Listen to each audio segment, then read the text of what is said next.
Bismillah. The topic today is to cover zakat. And since a lot of us, we discharge the obligation of zakat in the month of Ramadan, and with Ramadan just around the corner, it's pertinent that we review some of the injunctions so that we know our obligations related to zakat. So the aims and objective of this very brief workshop is that we'll learn about zakat and the wisdom behind it. Then we will learn about how the subject of zakat relates to a person's finances, because times change, but that doesn't necessarily mean that zakat, will not change. Right? Zakat is going to be the same. Whatever the Prophet ﷺ mentioned 1400 years ago, that will remain. That will remain. Right?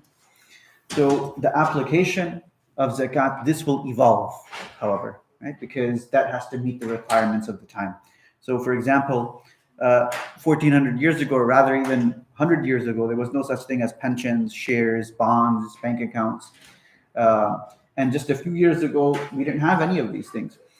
Now we do. Now we do. So the question arises that how do we discharge our zakat on them?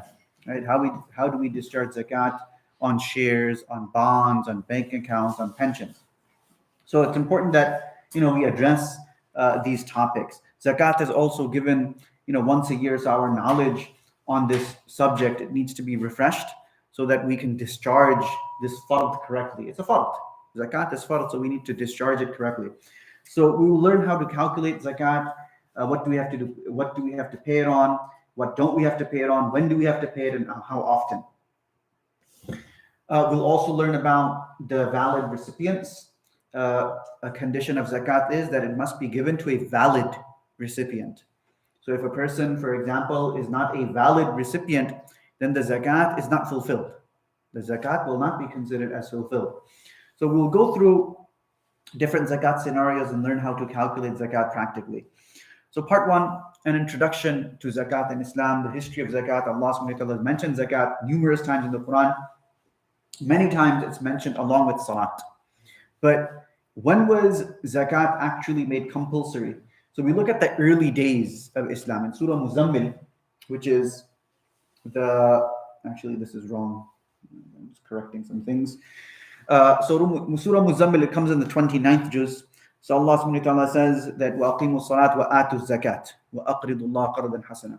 So Allah subhanahu wa ta'ala mentions establish zakat, establish the salat, and pay zakat. So oftentimes you'll see in the Quran that zakat, it comes with salat, and they basically, after salat, the obligation is zakat, right? So the first obligation is an obligation that is related to our body, that we have to exert. We have to physically exert ourselves, right, for the sake of Allah subhanahu wa ta'ala. The second obligation is zakat. So this ibadah, this act of devotion is related to our wealth, not our body. Right? So this is why it comes hand in hand. That Allah subhanahu wa ta'ala wants us to understand that we have to exert ourselves physically, and we also have to exert ourselves by giving money in the path of Allah. So history of zakat. So we have the Meccan period. The ruling of zakat was revealed during the Meccan period, but no further elaboration was revealed on this command. The Sahaba even asked the Prophet ﷺ about this. In Surah Baqarah, Allah subhanahu wa ta'ala tells us that they ask you about what they should spend. They ask you about what they should spend. That وَيَسْأَلُونَكَ مَاذَا يُنْفِقُونَ. That they ask you about what they should spend. So say to them, قُلِ الْعَفْ, surplus. That is what should be spent. So the command was to spend whatever is surplus, whatever is extra from your wealth. No fixed amount of wealth was specified. Rasulullah ﷺ then migrated to Medina, and in the second year of the Hijrah, when the Islamic society was established, right, with a rule of law, Allah subhanahu wa ta'ala revealed the details of zakat. Okay. So first question is that we have the five pillars of Islam. We already know that. Foundational hadith that pertain to the injunction of zakat. So there are many hadith which tell us about zakat in the six authentic books of hadith, the six canonical books of hadith. All of them have the chapter of zakat. And we will see hadiths in which zakat has been mentioned with other foundational commandments, like the following in Sahih Bukhari, in Kitab al-Iman. There's a hadith narrated by Abdullah bin Umar. Ibn Umar mentions that he heard the Prophet ﷺ say that the foundations of Islam are upon five things: to bear witness that there's no God but Allah, and that Muhammad ﷺ is messenger, establish salat, discharge zakat, to perform hajj, and to fast in the month of Ramadan. So in the famous hadith of Jibreel, one of the questions that was asked by Jibreel to the Prophet ﷺ was that, "Mal Islam? What is Islam?" Right? And the Prophet ﷺ gave these five foundational beliefs as the response. Foundational beliefs, let's take each of these foundational beliefs one at a time. Each one of these is unique in the fact that Allah gives us the opportunity to worship Him in a variety of ways. The first is to bear witness that there is no God but Allah, and that Muhammad ﷺ is His messenger. This is our iman. And it stays with a person continuously 24/7. A person who has faith stays in perpetual iman, whether they are awake, whether they are asleep. The next pillar is salat. Right? This is something a person does daily. It is a badani, fi'li, physical form of worship. A person uses his or her body to exert himself, herself, for the sake of Allah subhanahu wa ta'ala 5 times a day, every day. The next pillar is fasting, which a person does for 1 whole month each year.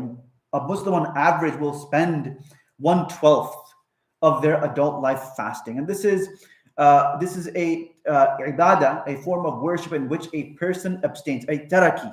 It's a taraki ibadah, where a person abstains from certain things, from certain acts throughout the entire day. We abstain from food, drink, relations with our partners for the daylight hours. So here, the worship is related to a person not doing certain things to abstention. Then we have zakat, the obligatory almsgiving. This is mali. This is an ibadah which is related to our wealth, a form of worship which is financial. A person uses her wealth to gain reward, and this is done once a year. And we'll cover more about this later. Then we have the fard hajj. This is done once in a lifetime. The first hajj is the only obligatory hajj that an individual will perform. And this worship includes all the previous forms. It's badani, it's related to our bodies. It's fi'li, it's physical. A person will use their body. They will do tawaf, sa'i, go to Mina, Arafah, Muzdalifah.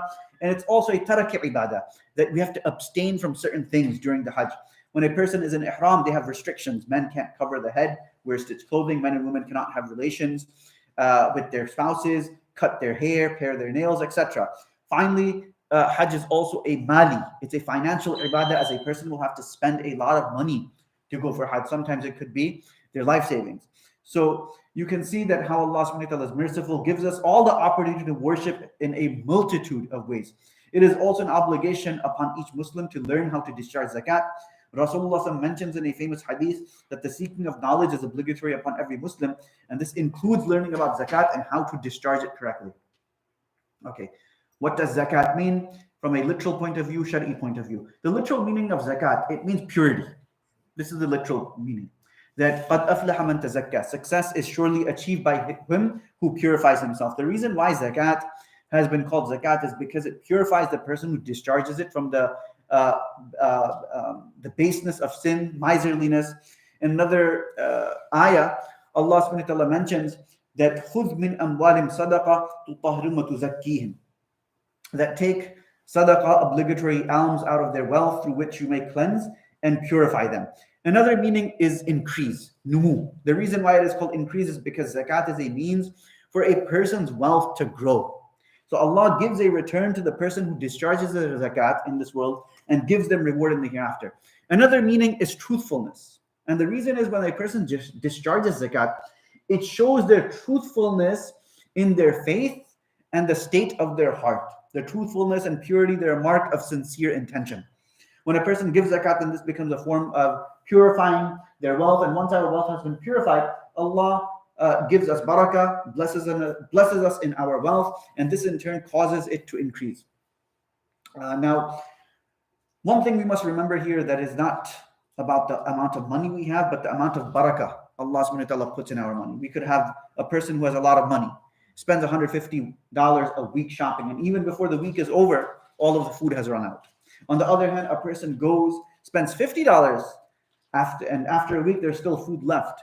So, and we've seen this, that you can see how Allah subhanahu wa ta'ala puts barakah in the wealth of people. And this is what we should ask for. We should ask Allah subhanahu wa ta'ala for barakah in our lifespan, that Allah subhanahu wa ta'ala put barakah in our wealth, that Allah subhanahu wa ta'ala put barakah in our families, etc., etc., etc. That we ask Allah subhanahu wa ta'ala that we ask Allah subhanahu wa ta'ala for barakah in all of our affairs. Now, what is the Shari'i meaning of zakat? Shari'i meaning is the transferal of ownership of a certain amount of wealth that has been prescribed by the law from a rich person to a poor Muslim who is not Hashimi, who is not from the clan of Rasulullah sallallahu alaihi wasallam, neither a slave of a Hashimi, for the sake of Allah subhanahu wa ta'ala. What does this mean? A person who is classified in Islam as eligible to give zakat has to transfer ownership of wealth, a specific percentage, to a person who is classified in Islam as being eligible to receive zakat. This person can't be from the family of the Prophet ﷺ or a freed slave from his family. We'll talk about this later. The recipient must also be a Muslim, which means that non-Muslims are disqualified, and must then be able to do with the wealth whatever he or she wishes. So if a person had a room, right? If a person had a room to rent in his house, and he has a poor tenant, he says to his poor tenant that you can live here free for the next year. And the amount of rent equals how much zakat they need to pay. This will not satisfy the criteria of ownership. Why? Because that wealth has to be tangible. That wealth has to be tangible. They have to somehow assume ownership over that wealth. By giving someone free stay, this is not assuming ownership of anything. So that wealth needs to be tangible. You can't just say that, you know what, I have this house over here, it's empty. Let me help out a poor person, and at the same time, my zakat is going to be fulfilled. No, it doesn't work like that. There has to be a tangible transferal of ownership from your wealth to someone else's possession. Okay? So the person's zakat will not be discharged. Hadith concerning zakat. Obviously, there are many rewards for those who fulfill the hukum, fulfill the injunction of zakat. In Bukhari, Abu Hurairah radiallahu anh narrates that Rasulullah said that if one gives in charity that equals one date fruit from honesty earning money, and Allah subhanahu wa ta'ala accepts only the honestly earned money, Allah subhanahu wa ta'ala takes it in his right hand, then enlarges its reward for that person who's given it. As any one of you brings up a baby horse, so much so that it becomes as big as a mountain. So with a little bit of charity, the hadith is telling us, with a little bit of charity, if it is earned, if our wealth is earned through honesty, integrity, and truthfulness, Allah subhanahu wa ta'ala increases it. Allah subhanahu wa ta'ala increases that wealth. Meaning Allah subhanahu wa ta'ala puts barakah in that wealth. There are also warnings for those who do not give zakat. There are numerous hadith in Bukhari. One of them is, Abu Hurairah narrates that Rasulullah said that whoever is made wealthy by Allah and does not pay the zakat of his wealth, and on the day of resurrection, his wealth will be made like a bald-headed, poisonous snake with 2 black spots over the eyes. This snake will encircle his neck and bite his cheeks and say that I am your wealth, I am your treasure. Then Rasulullah recited the verses of Surah Al-Imran that those who withhold in miserliness what Allah has given them out of his grace should not take it as good for them. Instead, this is a bad thing. They shall be forced on the day of judgment to put on what they withheld, as iron collars around their necks. So to Allah subhanahu wa ta'ala belongs the inheritance of the heavens and the earth. Allah is all aware of what you do. Right? So this wealth that Allah subhanahu wa ta'ala has given us, this wealth is not our wealth. This belongs to Allah subhanahu wa ta'ala. And it is from the generosity of Allah subhanahu wa ta'ala that He's telling us that you only have to give 2.5%. And that too, when your wealth reaches a certain threshold. when your wealth reaches a certain threshold. Allah subhanahu wa ta'ala is not telling us to give the entire thing. Otherwise, it would be impossible to live in this world. Allah is only telling us that give a certain percentage. Now, who must pay zakat and what do they have to pay it on? So, the conditions. Islam places certain conditions on a person before they must pay zakat. What are they? Person must be Muslim, obviously. Right? Be free, not a slave. Non-Muslims don't have to pay zakat. Baligh, meaning classified as an adult in Islam. Be sane. So this disqualifies anybody who does not have complete capacity of his mental faculties. Right? This disqualifies that person, even if he has wealth. But he's disqualified because he's not mukallaf. Allah subhanahu wa ta'ala has not made him responsible. Then number 4, sahib nisab, meaning that his wealth must reach a certain amount. His wealth must reach a certain specific amount. So sahib nisab means he or she must own a minimum amount of wealth, which is known as nisab. And we're going to come to that. What is that amount? In that type of wealth, which is productive, it has the potential to grow. That wealth has the potential to grow. If you, for example, put it in a business, right? Or you put it in some Islamic finance scheme. Okay? So we'll discuss this. Another condition is that the person must have been sahib nisab. He has to have that specific amount for the duration of one Islamic year, which is a lunar year, not solar year.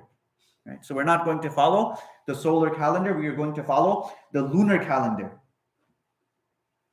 Now, if a child has some wealth and they are sahib nisab, right? This could be cash or money in a bank, even jewelry. Then the date the child becomes baligh will be the start of their zakat anniversary. Obviously, there's a difference of opinion over here. Right? The difference of opinion is, according to the other schools, the child, if they have wealth, which reaches the threshold of nisab, then zakat becomes fard on their wealth. The Hanafi school, they say no, it does not become fard. Salat is not fard, zakat too does not become fard until that child reaches the age of maturity.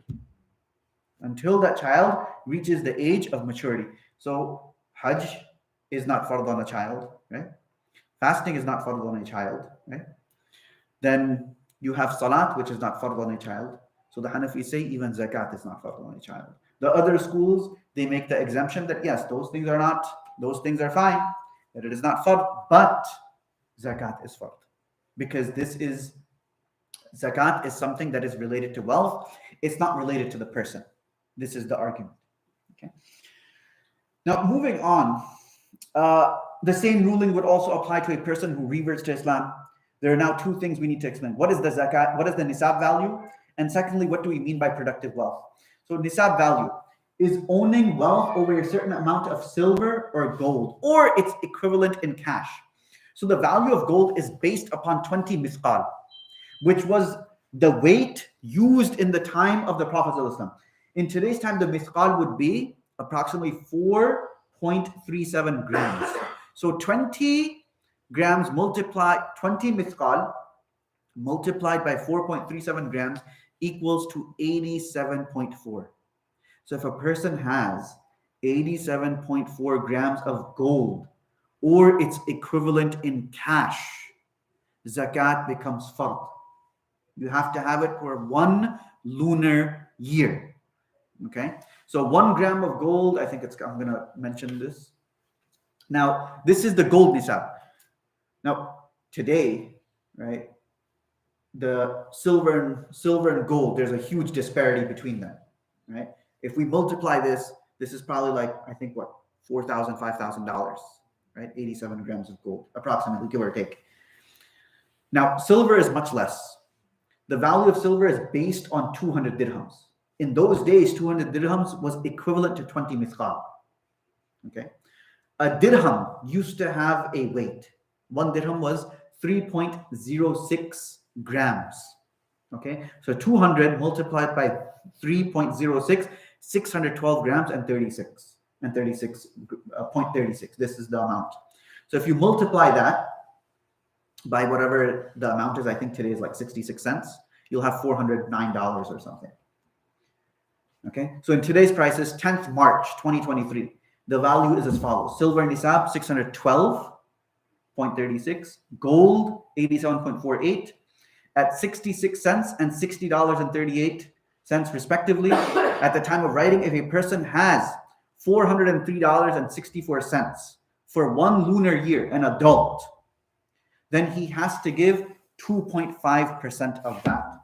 Okay, 2.5% of that amount, and he has to have this amount for the entire lunar year, which is what $10. Chief, the question over here is that does he pay zakat on the excessive amount? Or No, for the entire amount. He will pay zakat for the entire amount. So 407, not anything above. Right? So 407 and above. So let's say if he has $1,000, to make it simple. Right? If he has $1,000, then he's going to pay zakat on $1,000, so $25. Okay. So if a person owns a mixture of assets, gold, silver, cash, then they will use the silver value as a minimum threshold, okay? Because this benefits the poor and destitute more, right? If for some reason a person only owns gold and they have no other productive assets apart from gold, then they would use the gold value as a minimum threshold, okay? Calculate nisab value on the day you discharge it. So on the day you are going to discharge your zakat anniversary, calculate the nisab value that day. Now, what do we have to pay zakat on? Zakat must be paid on all types of productive wealth. It's going to be paid on money, cash in the bank, in the wallet, in the house, different currencies. It will be paid on gold, silver, merchandise for business.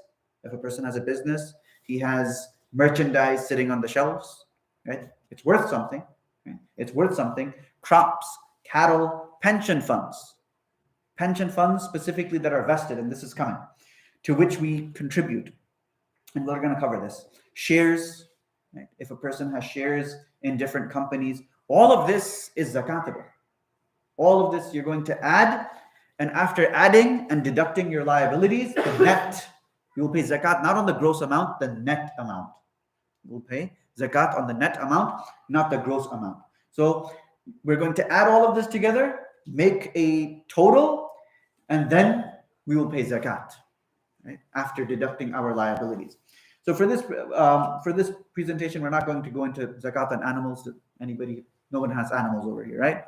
Nobody has animals, or anybody a farmer? No one's a farmer, so we don't. I know someone who has animals, and he's probably going to watch this lecture. Oh, okay. Yeah. But I don't think, does he have a large flock? Okay.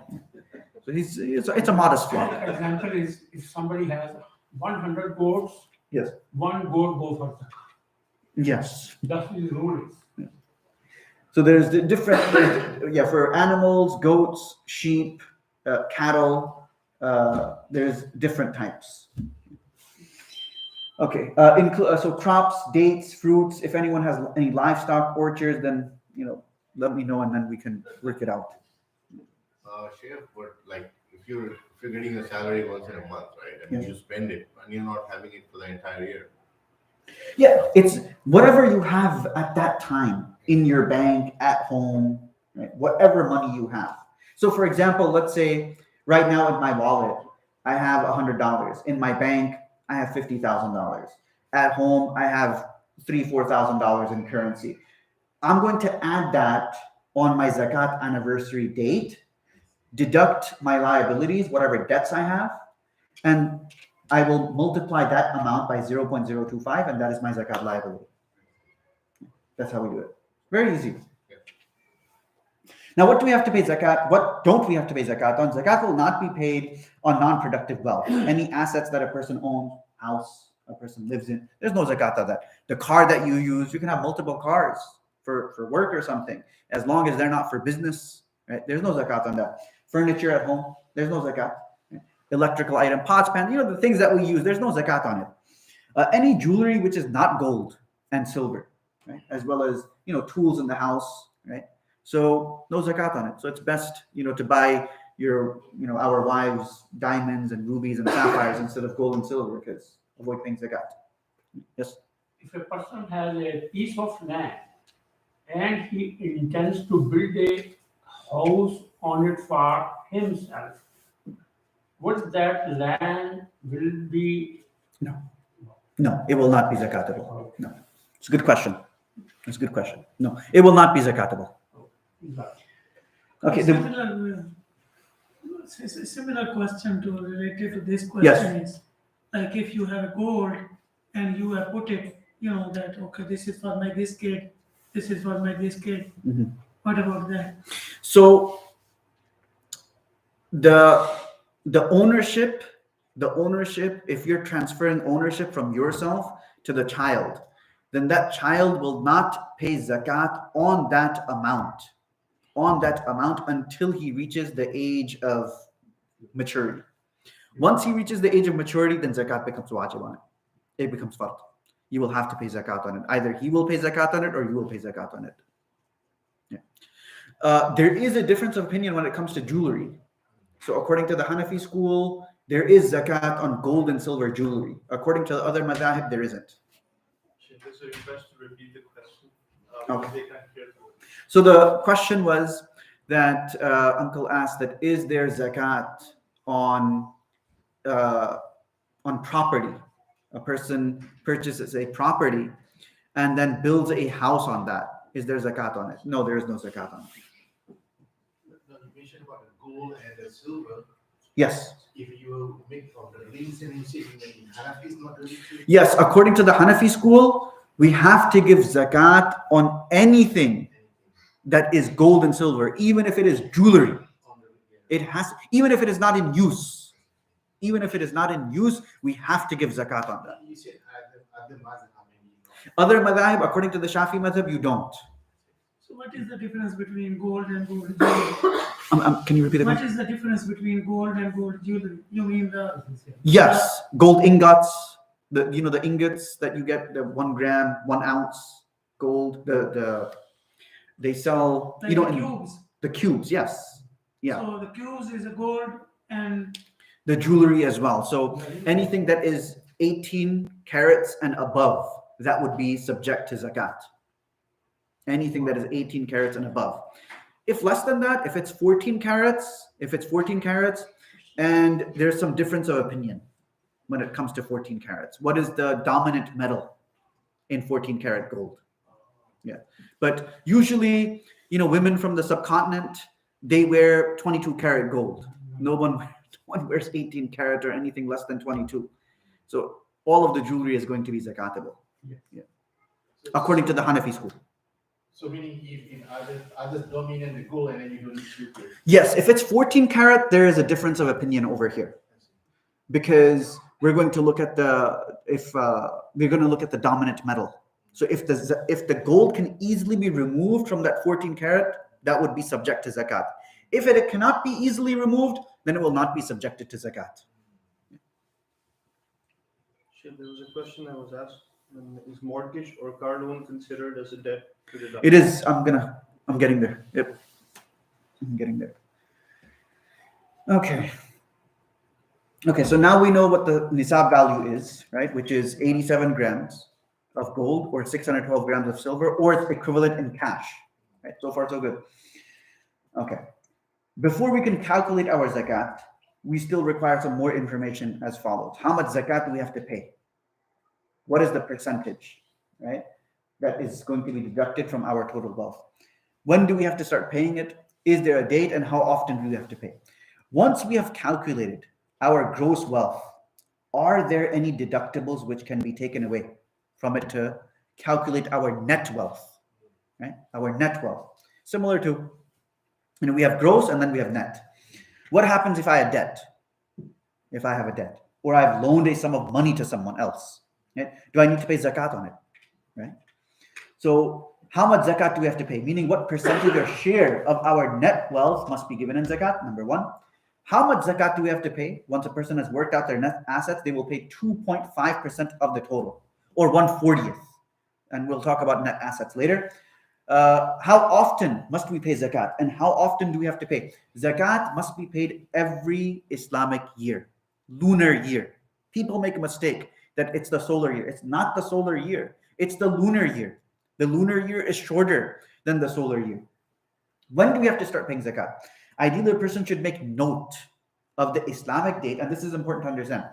They first became owners of the nisab value. When did they come into possession of 612 grams of silver or 87 grams of gold or its equivalent in cash?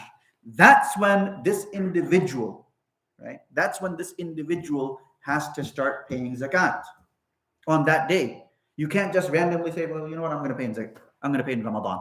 I mean, you can calculate accordingly and then pay in Ramadan. Make your anniversary date Ramadan, but you have to calculate accordingly, right?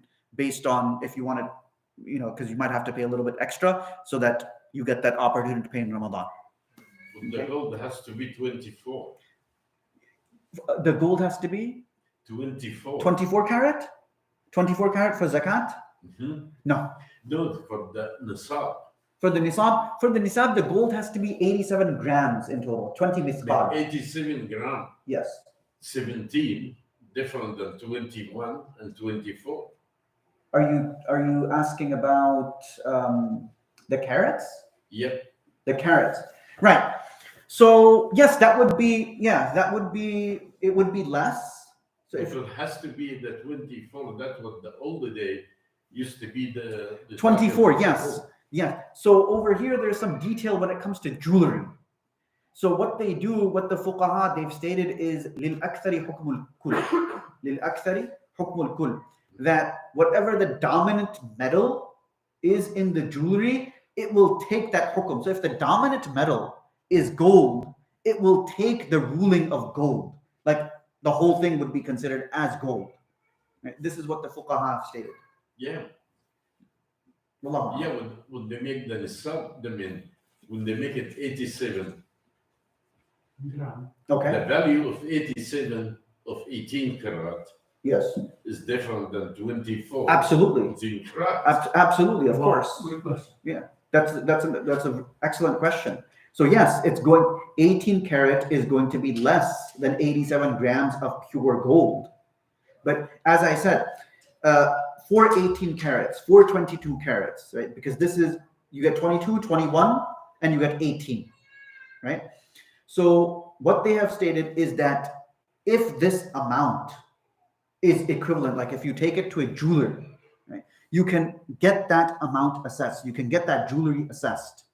So what they'll do is that they'll assess your jewelry that it weighs this much. This is how much you can get for it.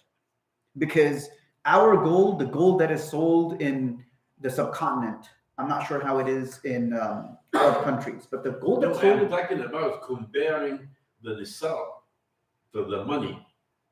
okay, If you want to compare the nisab to the money from the gold, it's the same.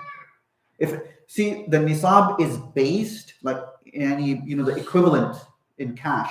This is based on pure gold. So pure gold is $60. So that would work out to be what? 87 grams multiplied by 60. So that would be $5,220 of today. So if a person- 87, 87 grams, that's the amount, right? So 1 gram is $60. So you multiply that by 87 and $5,220, give or take. Yeah, that would be the amount. So a person has to have that in his possession, right, for the entire year. And if he has that amount throughout the entire year, so that entire amount will be subject to zakat, not anything above. So if a person has $10,000, you don't subtract, $4,000 something, $4,800, right? And then give zakat on the remainder. No, the entire amount will be subject to zakat. This is another mistake that people often make, that they think that, well, you know what, this is the amount that I have $10,000, I can subtract, 4,800 and give zakat on, the remainder. It doesn't work like that.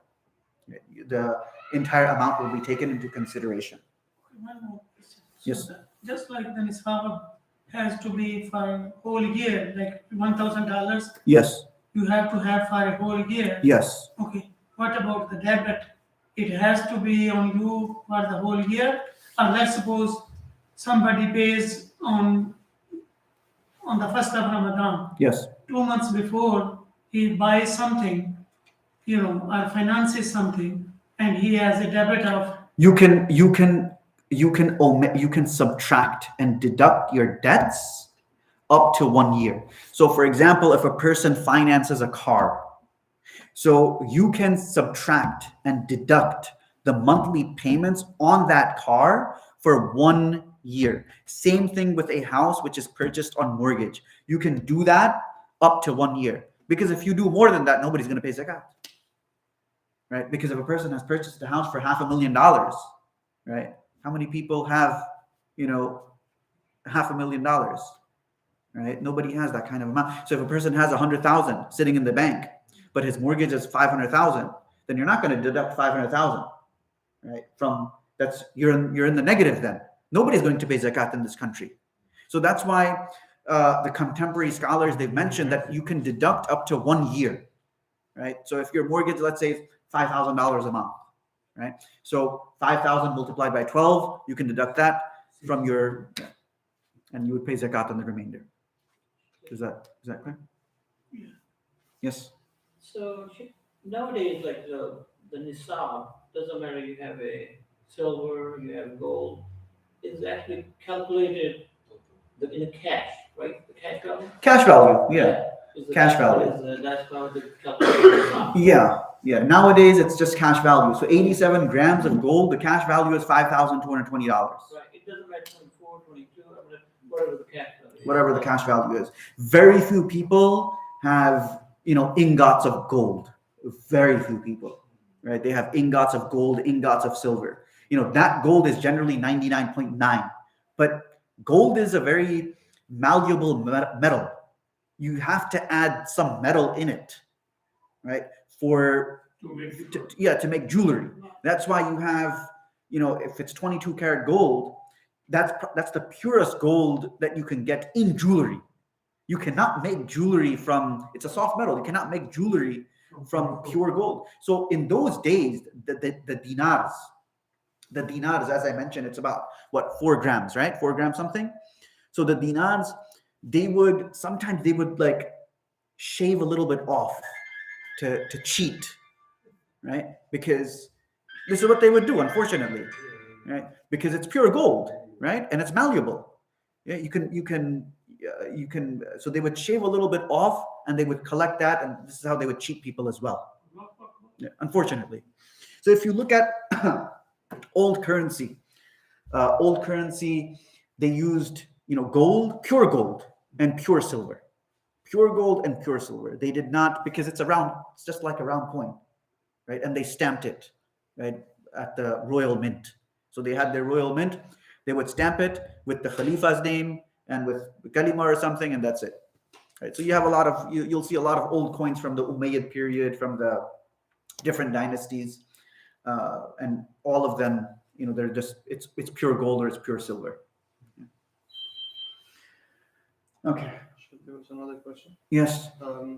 It was about so is family size a factor in determining zakat on the amount? No. Family size is not going to be taken into consideration. Obviously, again, if a person has debts and liabilities, that can be subtracted, right? That can be, like, let's say your zakat anniversary is this Ramadan, right? March 23rd. Okay, 1st of Ramadan. Let's say 1st of Ramadan, that's March 23rd, okay? And he's getting a 1099. If you're getting a 1099, you have to pay your own taxes, right? So you do your taxes, and lo and behold, you realize that, oh, you know what? I have to pay $5,000 in taxes to IRS. That's a liability. You can deduct that, right? You can deduct that.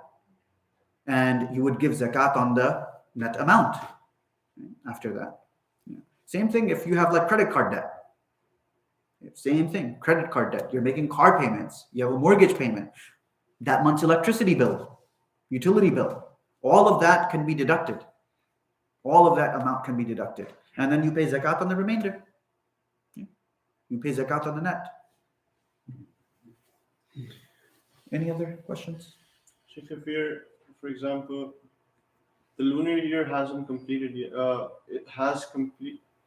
Well, we're going to Muharram. yes, sir. So we're going to get the next paycheck or the bonus or whatever, and that doesn't stay with you for the.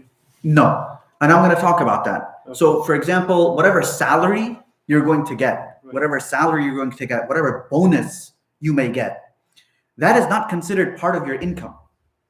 That is considered what we would call a weak debt. A weak debt, similar to inheritance. Let's say a relative passes away, and you're due an inheritance from that particular relative. You know you're going to get it, right?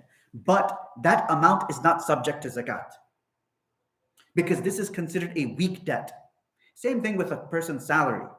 You're going to get it, but it's considered as a weak debt. Same thing with a woman's mahar.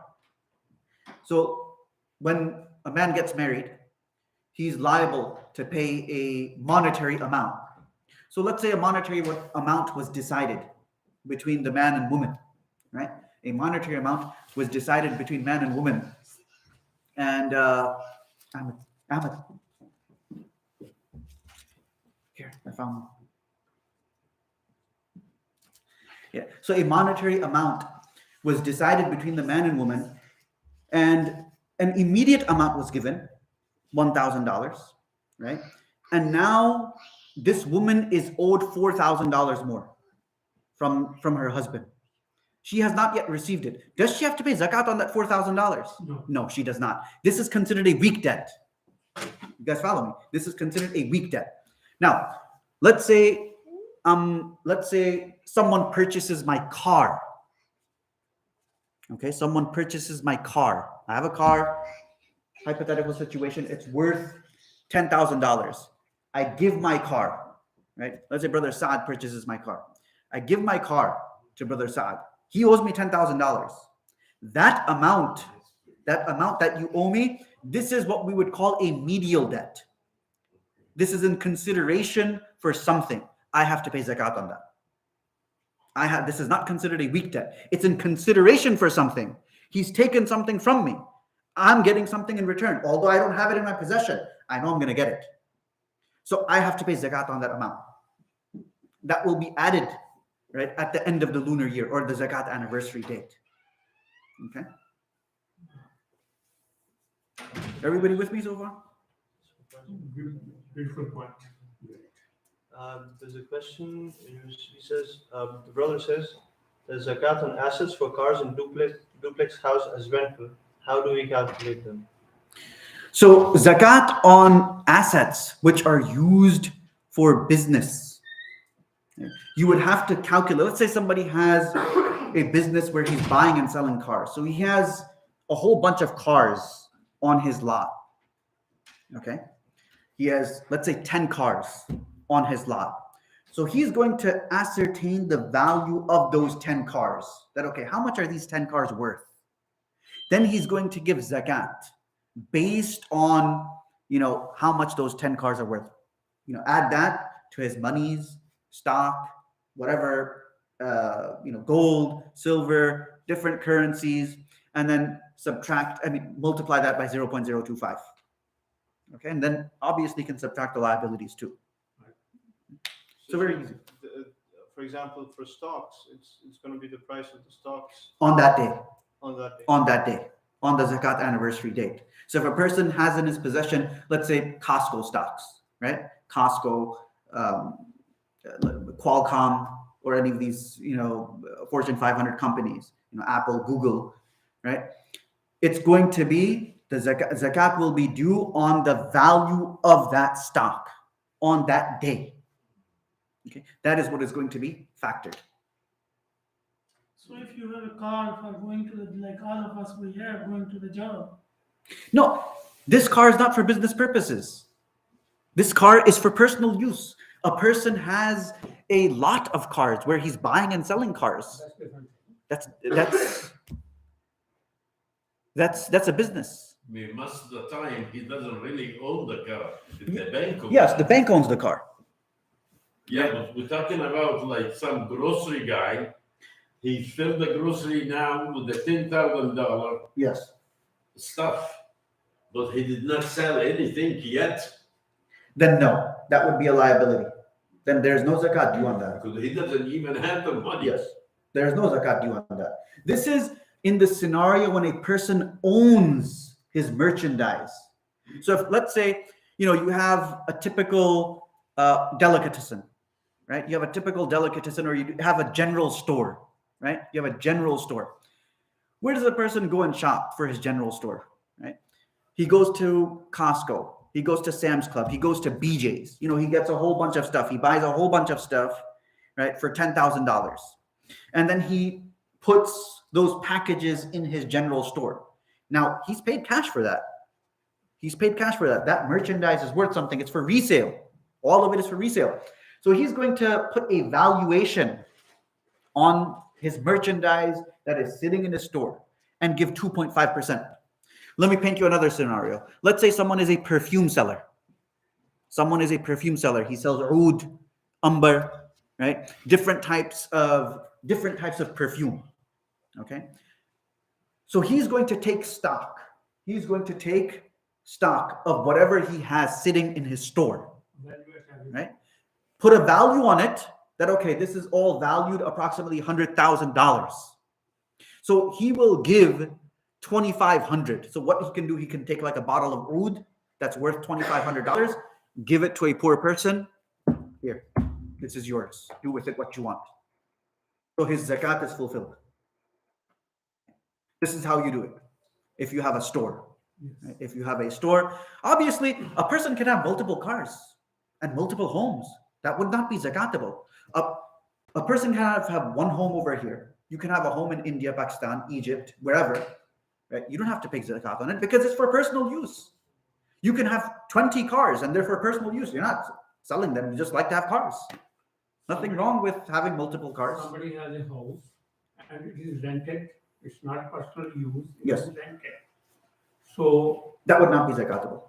that will not be. No. The house is not going to be subjected to zakat. The rent is. Income from that house got to be zakat. That is zakatable. The income is zakatable. Yeah. The house itself is not. Yeah. Yes. When you sell that house, then becomes valuable. Yes, it does. When you sell that house, it's going to be added to the money. So if, let's say a person, and this is interesting, let's say a person has in his possession $10,000. And $10,000 one day before he comes in possession, he sells his house one day before his zakat anniversary, right? $200,000 he gets in his possession. So now he has to give zakat on $210,000 because that's, even though you've had it for just one day, but you have to give zakat on the entire amount. While in your custody. Yeah. Yes. So you do every year, let's say you do on the first of Ramadan. Yes. So when you start consider the seed, the seed start counting because it's the second of Ramadan, third of Ramadan. Yeah, you just calculate before. Pray yet.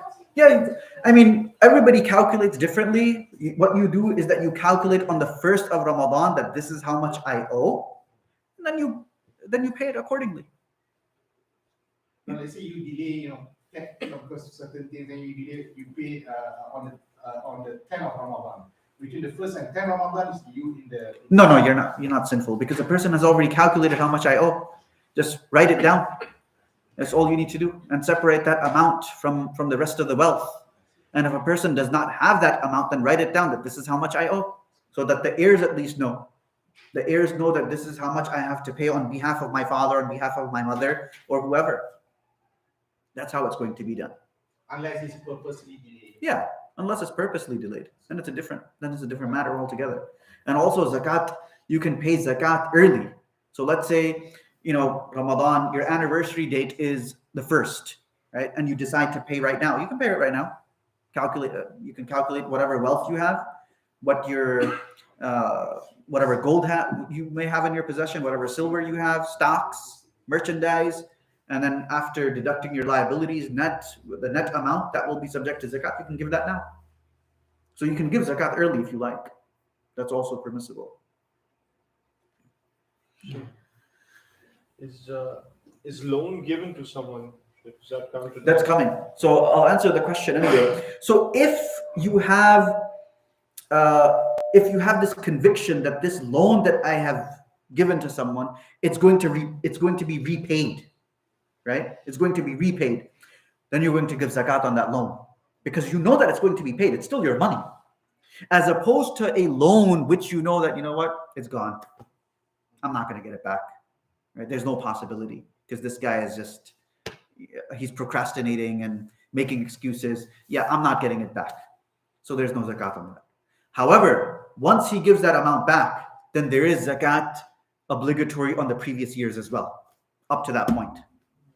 Yeah, up to that point. Yes. You have a friend who is poor. You loan him some money, right? Yes. Okay. And he is poor.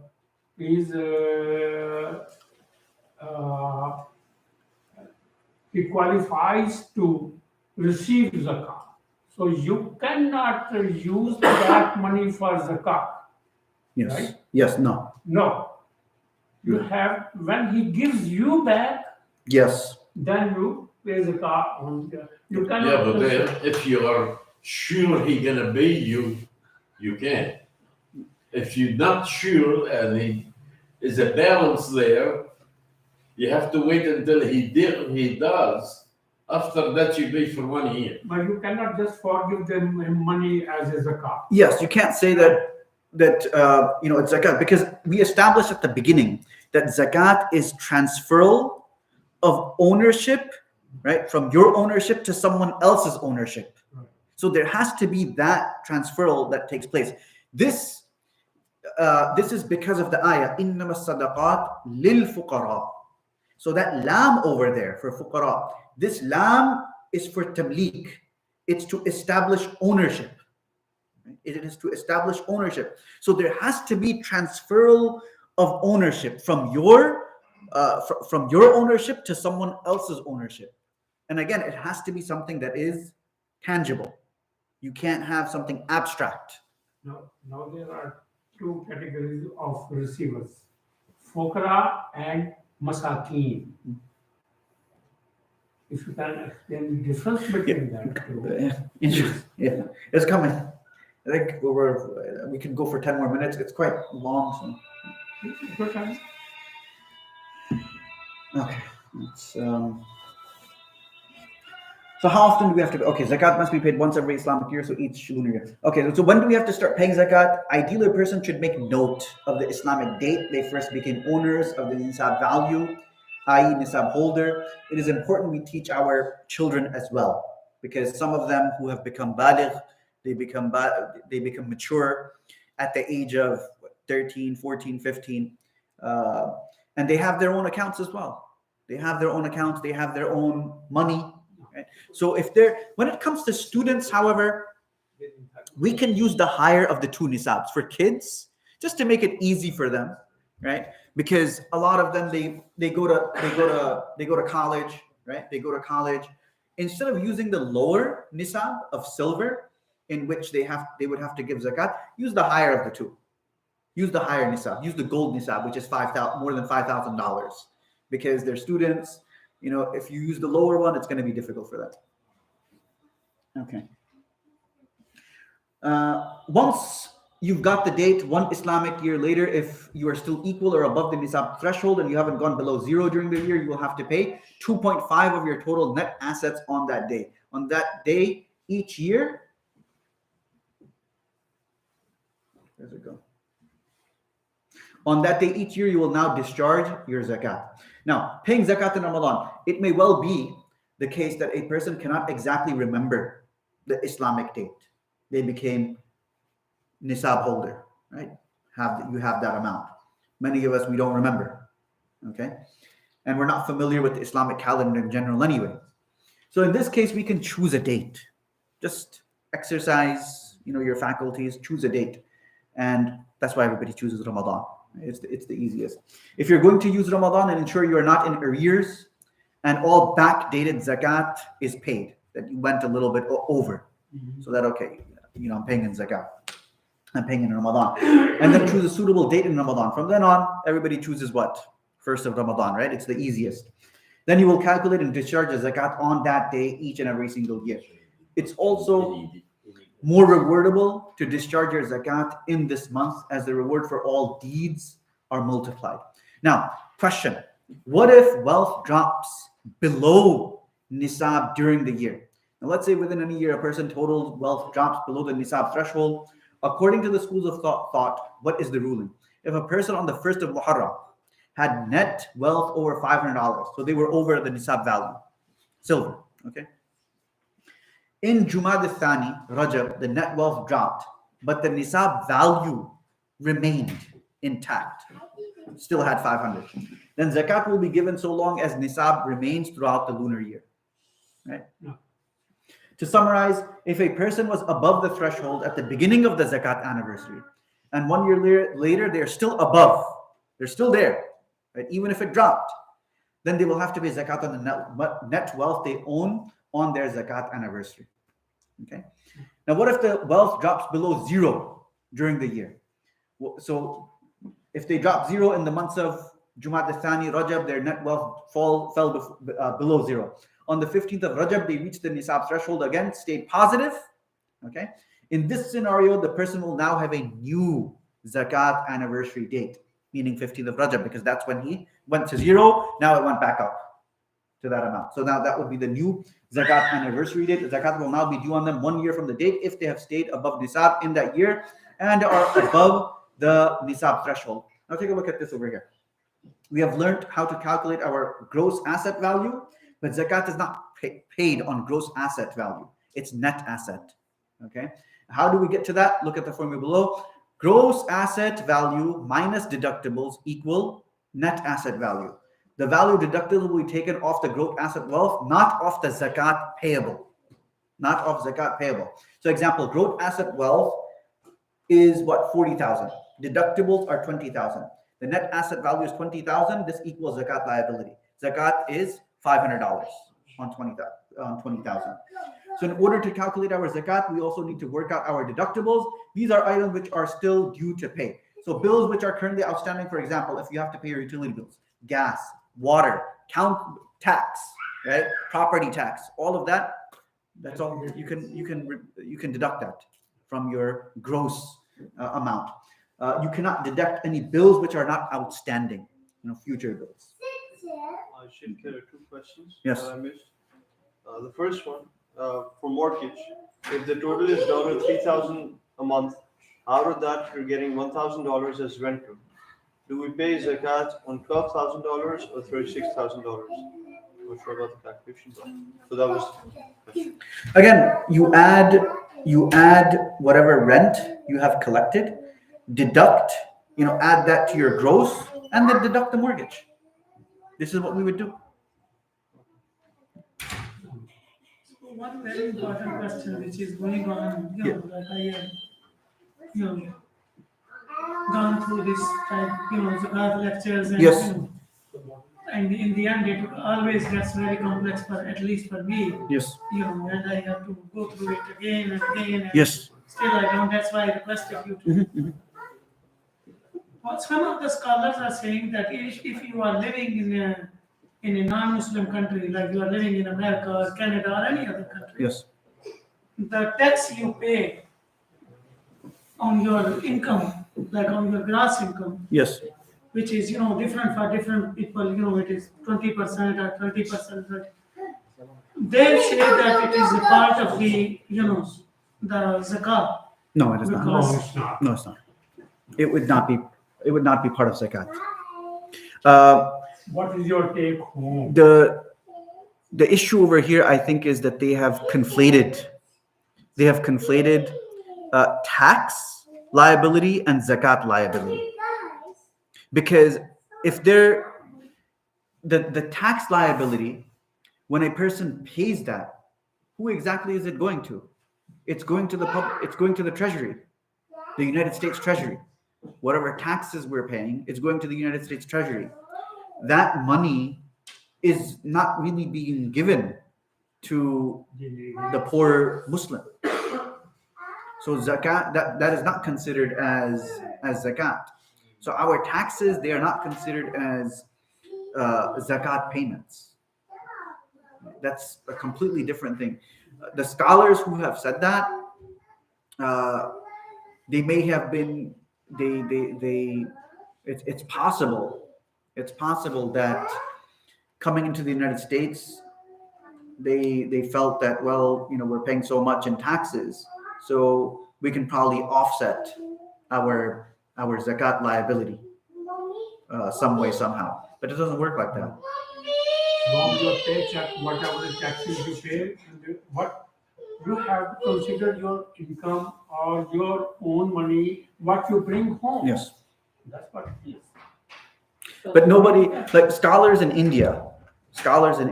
So India, throughout the ages, this has been considered as Darul Kufr. It is a place of a country that does not have Islamic law.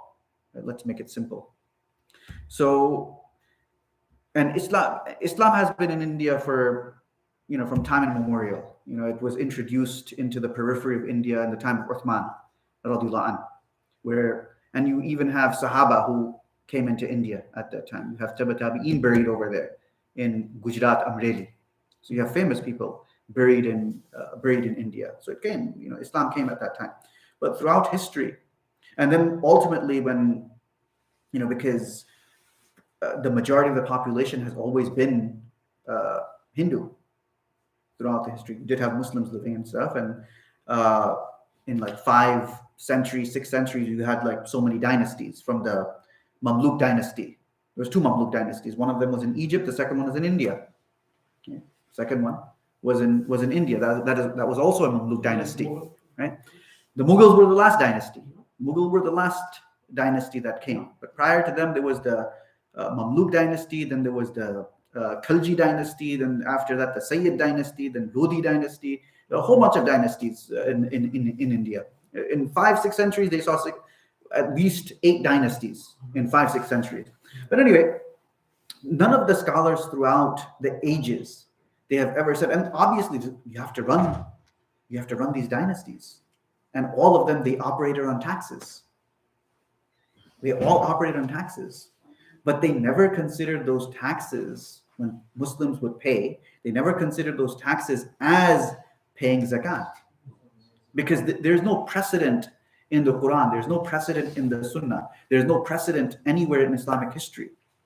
Because sometimes zakat, sadaqah, waqf, endowments, they don't cut it.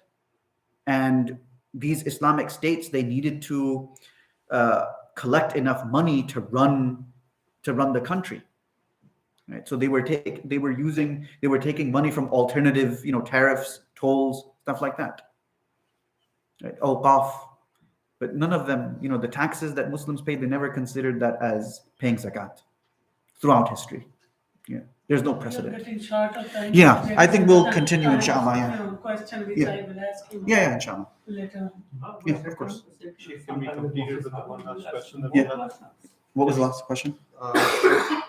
For a car, this brother is asking, for a car, let's say you have a car that is currently worth $10,000 Yes. and you owe $4,000 out of that. Okay. So does he pay zakat on the 10,000 or 6,000? Why does he have to pay zakat on the car? He does. There is no zakat on the car because it's for personal use.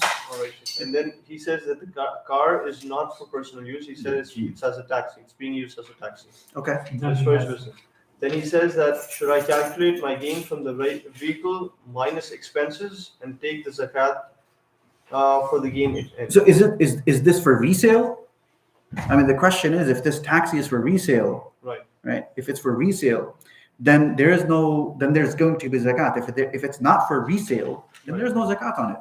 It's similar to renting a house.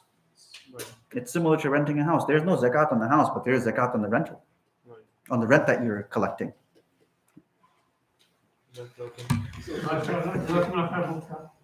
Yes. Basically, just, the last day, when reach the nisab, you count all how much you have left. Yes. That's thing, right? Yes, pretty much.